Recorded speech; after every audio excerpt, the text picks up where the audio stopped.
أعوذ بالله من الشيطان الرجيم. بسم الله الرحمن الرحيم. والمحصنات من النساء إلا ما ملكت أيمانكم كتاب الله عليكم، وأحل لكم ما وراء ذلكم أن تبتغوا بأموالكم محصنين غير مسافحين، فما استمتعتم به منهن فآتوهن أجورهن فريضة، ولا جناح عليكم فيما تراضيتم به من بعد الفريضة، إن الله كان عليما حكيما.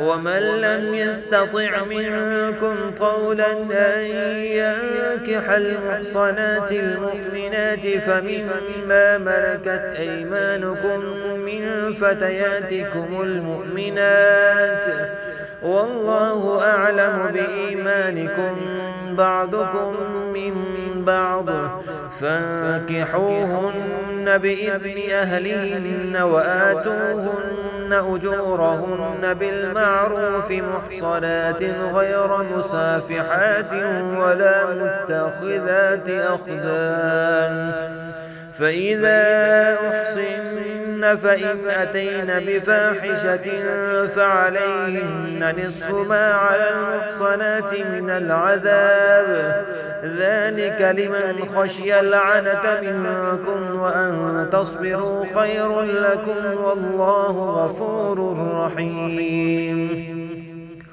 يريد الله ليبين لكم ويهديكم سنن الذين من قبلكم ويتوب عليكم، والله عليم حكيم. والله يريد أن يتوب عليكم ويريد الذين يتبعون الشهوات أن تميلوا ميلا عظيما.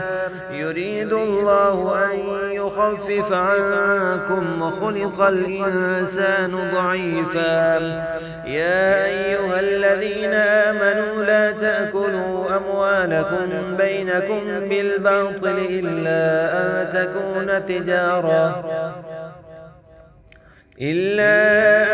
تكون تجارة عن تراض منكم، ولا تقتلوا أنفسكم إن الله كان بكم رحيما.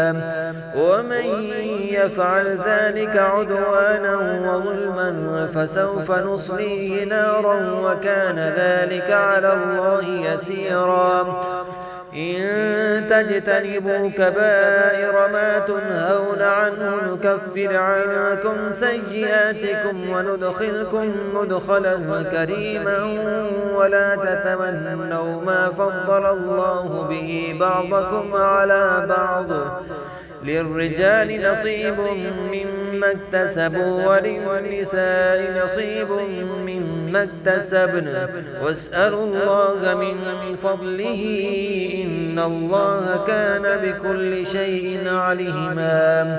ولكل جعلنا موالي مما ترك الوالدان والأقربون والذين عقدت أيمانكم فآتوهم نصيبهم، إن الله كان على كل شيء شهيدا. الرجال قوامون على النساء بما فضل الله بعضهم على بعض وبما أنفقوا من أموالهم، فالصالحات قانتات حافظات للغيب بما حفظ الله، واللاتي تخافون نشوزهن فعظوهن واهجروهن في المضاجع واضربوهن، فإن أطعنكم فلا تبغوا عليهن سبيلا، إن إن الله كان عليا كبيرا وإن خفتم شقاق بينهما فبعثوا حكما من أهله وحكما من أهلها إن يريدا إصلاحا يوفق الله بينهما إن الله كان عليما خبيرا واعبدوا الله ولا تشركوا به شيئا وبالوالدين إحسانا وبذي القربى واليتامى والمساكين والجار ذي القربى والجار الجنب والصاحب بالجنب وابن السبيل وما ملكت أيمانكم إن الله لا يحب من كان مختالا فخورا الذين يبخلون ويأمرون الناس بالبخل ويكتمون ما آتاهم الله من فضله وأعتدنا للكافرين عذابا مهينا والذين ينفقون أموالهم رئاء الناس ولا يؤمنون بالله ولا باليوم الآخر ومن يكن الشيطان له قرينا فساء قرينا وماذا عليهم لو آمنوا بالله واليوم الآخر وأنفقوا مما رزقهم الله وكان الله بهم عليما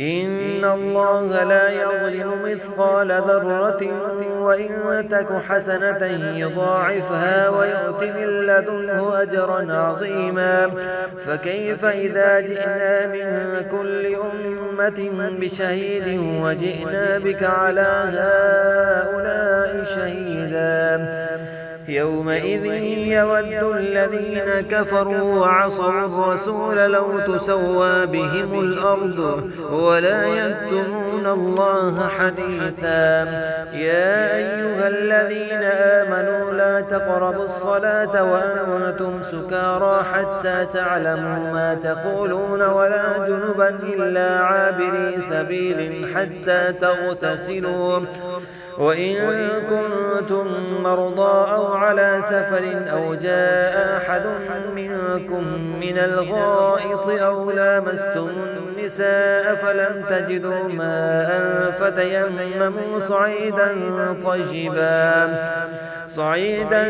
طيبا فامسحوا بوجوهكم وأيديكم إن الله كان عفوا غفورا ألم تر إلى الذين أوتوا نصيبا من الكتاب يشترون الضلالة ويريدون أن تضلوا السبيل والله أعلم بأعدائكم وكفى بالله وليا وكفى بالله نصيرا من الذين هادوا يحرفون الكلم عن مواضعه ويقولون سمعنا وعصينا واسمع غير مسمع وراعنا ليا بألسنتهم وطعنا في الدين ولو أنهم قالوا سمعنا وأطعنا واسمع وانظرنا لكان خيرا لهم وأقوم ولكن لعنهم الله بكفرهم فلا يؤمنون إلا قليلا يا أيها الذين أوتوا الكتاب آمنوا بما نزلنا مصدقا لما معكم من قبل أن نطمس وجوها فنردها على أدبارها أو نلعنهم كما لعنا أصحاب السبت وكان أمر الله مفعولا إن الله لا يغفر أن يشرك به ويغفر ما دون ذلك لمن يشاء ومن يشرك بالله فقد افترى إثما عظيما ألم تر إلى الذين يزكون أنفسهم بل الله يزكي من يشاء ولا يظلمون فتيلا انظر كيف يفترون على الله الكذب وكفى به إثما مبينا ألم تر إلى الذين أوتوا نصيبا من الكتاب يؤمنون بالجبت والطاغوت ويقولون للذين كفروا هؤلاء أهدى من الذين آمنوا سبيلا. أولئك الذين لعنهم الله ومن يلعن الله فلن تجد له نصيرا. أم لهم نصيب من الملك فإذا لا يؤتون الناس نصيرا. أم يحسدون الناس على ما آتاهم الله من فضله فقد آتينا آل إبراهيم الكتاب والحكمة وآتيناهم ملكا عظيما. فمنهم من آمن به ومنهم من صد عنه وكفى بجهنم سعيرا. إن الذين كفروا بآياتنا سوف نصليهم نارا كلما نضجت جلودهم بدلناهم جلودا غيرها ليذوقوا العذاب. إن الله كان عزيزا حكيما. والذين آمنوا وعملوا الصالحات سندخلهم جنات تجري من تحتها الأنهار خالدين فيها أبدا. لهم فيها أزواج مطهرة وندخلهم ظلا ظليلا. إن الله يأمركم أن تؤدوا الأمانات إلى أهلها وإذا حكمتم بين الناس أن تحكموا بالعدل. إن الله نعم ما يعظكم به. إن الله كان سميعا بصيرا. يا أيها الذين آمنوا أطيعوا الله وأطيعوا الرسول وأولي الأمر منكم فإن تنازعتم في شيء فردوه إلى الله والرسول إن كنتم تؤمنون بالله واليوم الآخر. ذلك خير وأحسن تأويلا. ألم تر إلى الذين يزعمون أنهم آمنوا بما أنزل إليك وما أنزل من قبلك يريدون أن يتحاكموا إلى الطاغوت وقد أمروا أن يكفروا به ويريد الشيطان أن يضلهم ضلالا بعيدا. وإذا قيل لهم تعالوا إلى ما أنزل الله وإلى الرسول رأيت المنافقين يصدون عنك صدودا. فكيف إذا أصابتهم مصيبة بما قدمت أيديهم ثم جاءوك يحلفون بالله إن أردنا إلا إحسانا وتوفيقا. أولئك الذين يعلم الله ما في قلوبهم فأعرض عنهم وعظهم وقل لهم في أنفسهم قولا بليغا. وما أرسلنا من رسول إلا ليطاع بإذن الله ولو أنهم إذ ظلموا أنفسهم جاءوك فاستغفروا الله واستغفر لهم الرسول لوجدوا الله توابا رحيما. فلا وربك ولا يؤمنون حتى يحكموك فيما شجر بينهم ثم لا يجدوا في أنفسهم حرجا مما قضيت ويسلموا تسليما. ولو أنا كتبنا عليهم أن اقتلوا أنفسكم أو اخرجوا من دياركم ما فعلوه إلا قليل منهم ولو أنهم فعلوا ما يوعظون به لكان خيرا لهم وأشد تثبيتا. وإذا لآتيناهم من لدنا أجرا عظيما ولهديناهم صراطا مستقيما. ومن يطع الله والرسول فأولئك مع الذين أنعم الله عليهم من النبيين والصديقين والشهداء والصالحين وحسن أولئك رفيقا. ذلك الفضل من الله وكفى بالله عليما. يا أيها الذين آمنوا خذوا حذركم فانفروا ثبات أو انفروا جميعا وإن منكم لمن ليبطئن فإن أصابتكم مصيبة قال قد أنعم الله علي إذ لم أكن معهم شهيدا. ولئن أصابكم فضل من الله ليقولن كأن لم تكن بينكم وبينه مودة يا ليتني كنت كنت معهم فأفوز فوزا عظيما. فليقاتل في سبيل الله الذين يشرون الحياة الدنيا بالآخرة، ومن يقاتل في سبيل الله فيقتل أو يغلب فسوف نؤتيه أجرا عظيما. وما لكم لا تقاتلون في سبيل الله والمستضعفين من الرجال والنساء والولدان الذين يقولون ربنا أخرجنا من هذه القرية الظالم أهلها واجعل لنا من لدنك وليا واجعل لنا من لدنك نصيرا. الذين آمنوا يقاتلون في سبيل الله والذين كفروا يقاتلون في سبيل الطاغوت فقاتلوا أولياء الشيطان إن كيد الشيطان كان ضعيفا.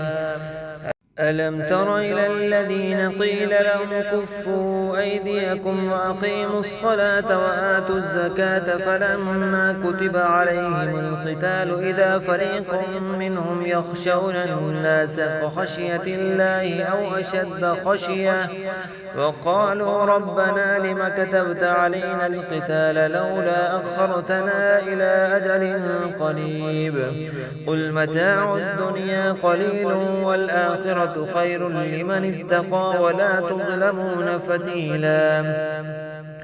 أينما تكونوا يدرككم الموت ولو كنتم في بروج مشيدة وإن تصبهم حسنة يقولوا هذه من عند الله وإن تصبهم سيئة يقولوا هذه من عندك قل كل من عند الله فما لهؤلاء القوم لا يكادون يفقهون حديثا. ما أصابك من حسنة فمن الله وما أصابك من سيئة فمن نفسك وأرسلناك للناس رسولا وكفى بالله شهيدا من يطع الرسول فقد أطاع الله ومن تولى فما أرسلناك عليهم حفيظا. ويقولون طاعة فإذا برزوا من عندك بيت طائفة منهم غير الذي تقول والله يكتب ما يبيتون فأعرض عنهم وتوكل على الله وكفى بالله وكيلا. أفلا يتدبرون القرآن ولو كان من عند غير الله لوجدوا فيه اختلافا كثيرا. وإذا جاءهم أمر من الأمن أو الخوف أذاعوا به ولو ردوه إلى الرسول وإلى أولي الأمر منهم لعلمه الذين يستنبطونه منهم ولولا فضل الله عليكم ورحمته لاتبعتم الشيطان إلا قليلا. فقاتل في سبيل الله لا تكلف إلا نفسك وحرض المؤمنين عسى الله أن يكف بأس الذين كفروا والله أشد بأسا وأشد تنكيلا. من يشفع شفاعة حسنة يكن له نصيب منها ومن يشفع شفاعة سيئة يكن له كفل منها وكان الله على كل شيء مقيتا. وإذا حججتم بتحجة فحجوا بأحسن منها أو ردوها إن الله كان على كل شيء حسيبا. الله لا إله إلا هو ليجمعنكم إلى يوم القيامة لا ريب فيه ومن أصدق من الله حديثا. فما لكم في المنافقين فئتين والله أركسهم بما كسبوا أتريدون أن تهدوا من أضل الله ومن يضلل الله فلن تجد له سبيلا.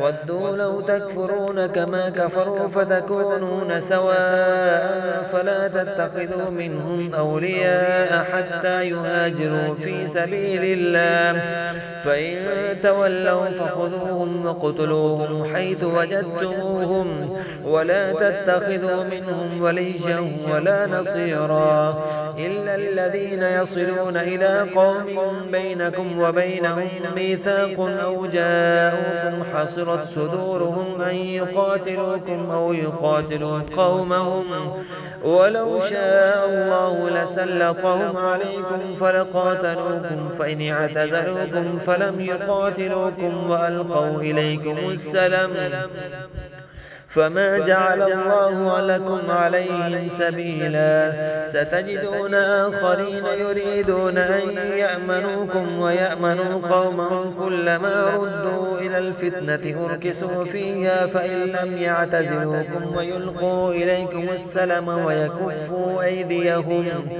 ويكفوا أيديهم فخذوهم وقتلوهم حيث ثقفتموهم وأولئكم جعلنا لكم عليهم سلطانا مبينا وما كان لمؤمن أن يقتل مؤمنا إلا خطأ ومن قتل مؤمنا خطأ فتحرير رقبة مؤمنة ودية مسلمة إلى أهله إلا أن يصدقوا فإن كان من قوم عدو لكم وهو مؤمن فتحرير رقبة مؤمنة وإن كان من قوم بينكم وبينهم ميثاق فدية مسلمة إلى أهله وتحرير رقبة مؤمنة فمن لم يجد فصيام شهرين متتابعين توبة من الله وكان الله عليما حكيما ومن يقتل مؤمنا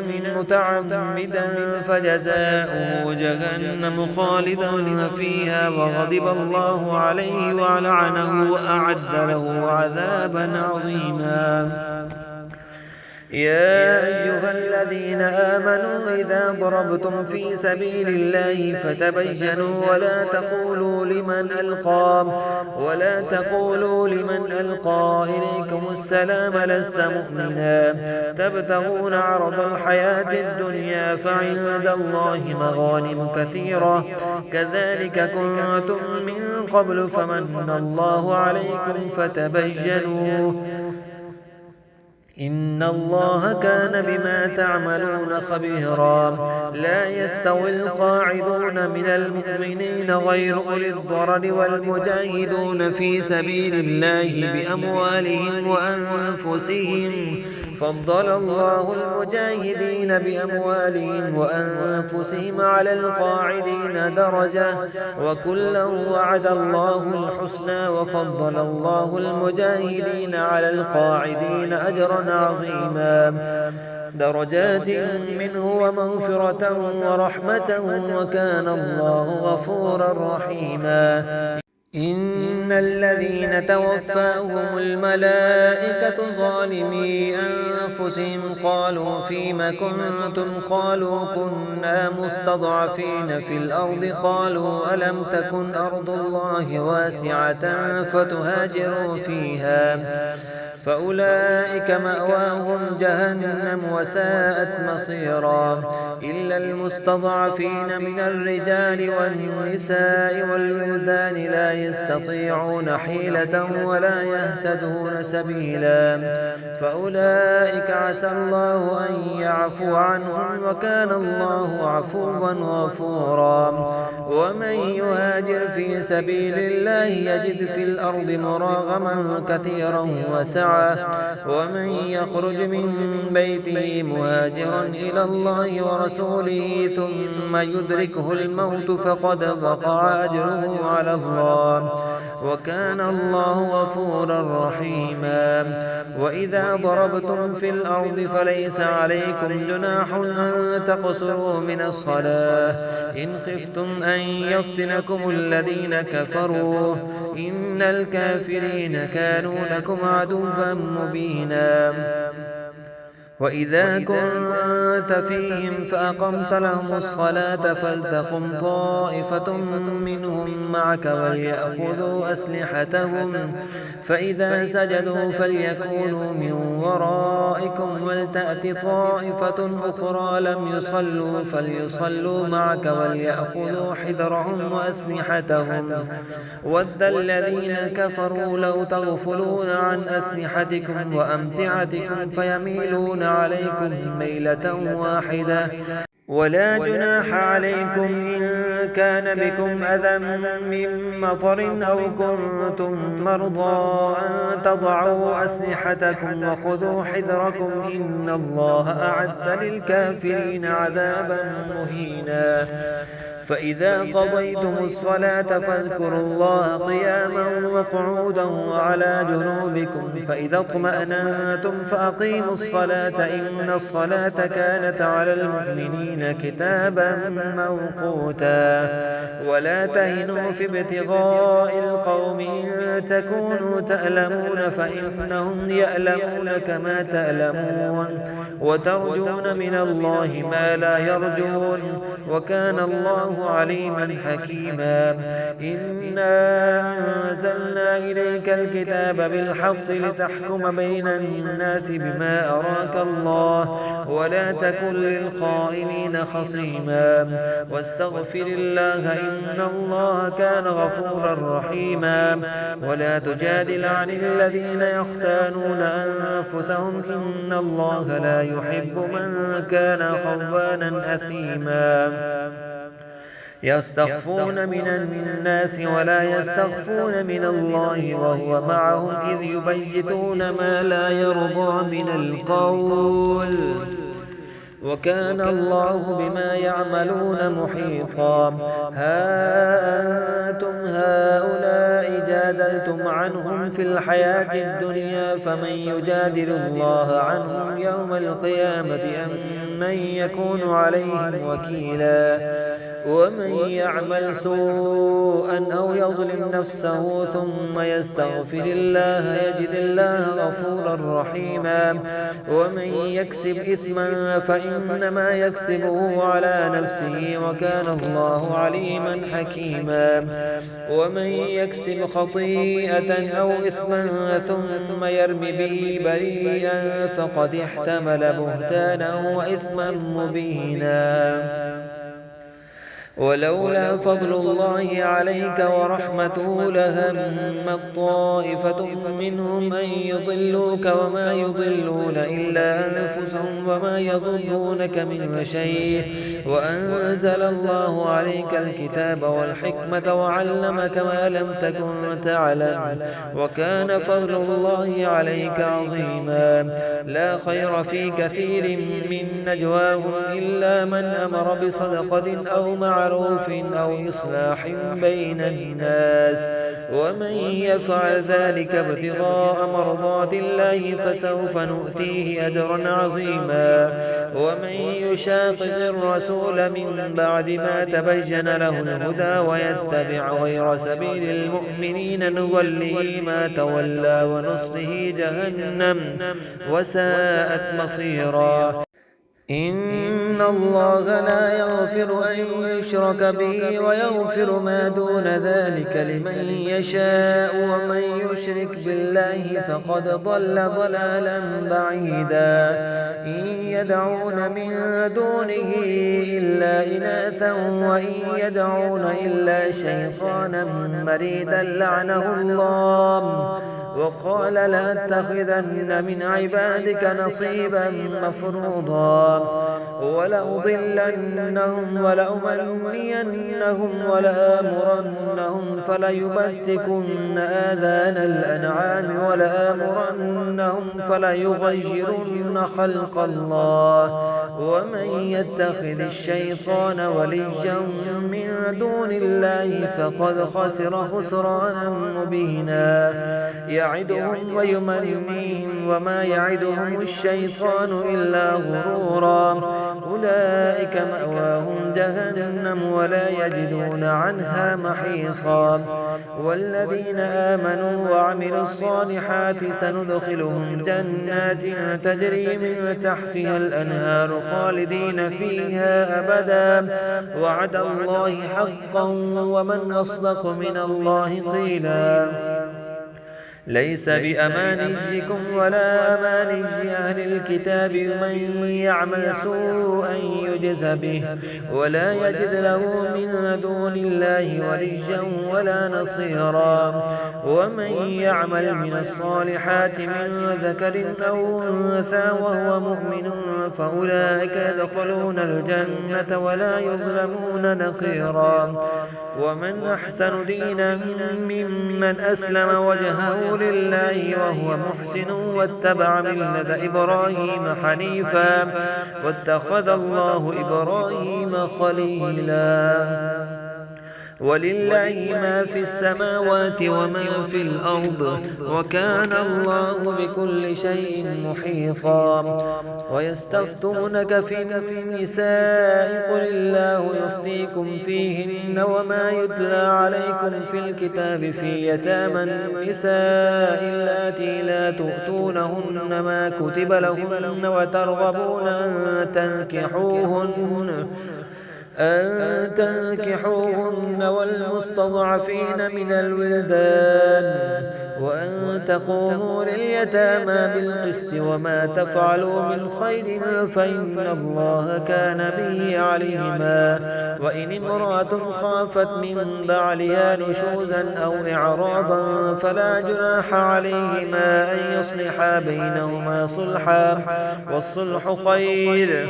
وأحضرت الأنفس الشح وإن تحسنوا وتتقوا فإن الله كان بما تعملون خبيرا. ولن تستطيعوا أن تعدلوا بين النساء ولو حرصتم فلا تميلوا كل الميل فتذروها كالمعلقة. وإن تصلحوا وتتقوا فإن الله كان غفورا رحيما. وإن يتفرقا يغن الله كلا من سعته وكان الله واسعا حكيما. ولله ما في السماوات وما في الأرض ولقد وصينا الذين أوتوا الكتاب من قبلكم وإياكم أن اتقوا الله. وإن تكفروا فإن لله ما في السماوات وما في الأرض وكان الله غنيا حميدا. ولله ما في السماوات وما في الأرض وكفى بالله وكيلا. إن يشأ يذهبكم أيها الناس ويأتي بآخرين وكان الله على ذلك قديرا. من كان يريد ثواب الدنيا فعند الله ثواب الدنيا والآخرة وكان الله سميعا بصيرا. يا أيها الذين آمنوا كونوا قوامين بالقسط شهداء لله ولو على أنفسكم أو الوالدين والأقربين إن يكن غنيا أو فقيرا فالله أولى بهما فلا تتبعوا الهوى أن تعدلوا وإن تلووا أو تعرضوا فإن الله كان بما تعملون خبيرا. يا أيها الذين آمنوا بالله ورسوله والكتاب الذي نزل على رسوله والكتاب الذي أنزل من قبل ومن يكفر بالله وملائكته وكتبه ورسله واليوم الآخر فقد ضل ضلالا بعيدا. إن الذين آمنوا ثم كفروا ثم آمنوا ثم كفروا ثم ازدادوا كفرا لم يكن الله ليغفر لهم ولا ليهديهم سبيلا. بشر المنافقين بأن لهم عذابا أليما.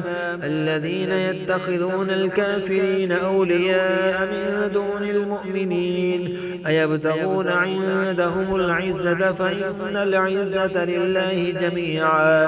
وقد نزل عليكم في الكتاب أن إذا سمعتم آيات الله يكفر بها ويستهزأ بها فلا تقعدوا معهم حتى يخوضوا في حديث غيره إنكم إذا مثلهم إن الله جامع المنافقين والكافرين في جهنم جميعا. الذين يتربصون بكم فإن كان لكم فتح من الله قالوا ألم نكن معكم وإن كان للكافرين نصيب قالوا ألم نستحوذ عليكم ونمنعكم من المؤمنين فالله يحكم بينكم يوم القيامة ولن يجعل الله للكافرين على المؤمنين سبيلا. إن المنافقين يخادعون الله وهو خادعهم وإذا قاموا إلى الصلاة قاموا كسالى يراءون الناس ولا يذكرون الله إلا قليلا مذبذبين بين ذلك لا إله هؤلاء ولا إله هؤلاء ومن يضلل الله فلن تجد له سبيلا. يا أيها الذين آمنوا لا تتخذوا الكافرين أولياء من دون المؤمنين أتريدون أن تجعلوا لله عليكم سلطانا مبينا إن المنافقين في الدرك الأسفل من النار ولن تجد لهم نصيرا إلا الذين تابوا وأصلحوا واعتصموا بالله وأخلصوا دينهم لله فأولئك مع المؤمنين وسوف يؤتي الله المؤمنين أجرا عظيما. ما يفعل الله بعذابكم إن شكرتم وآمنتم وكان الله شاكرا عليما.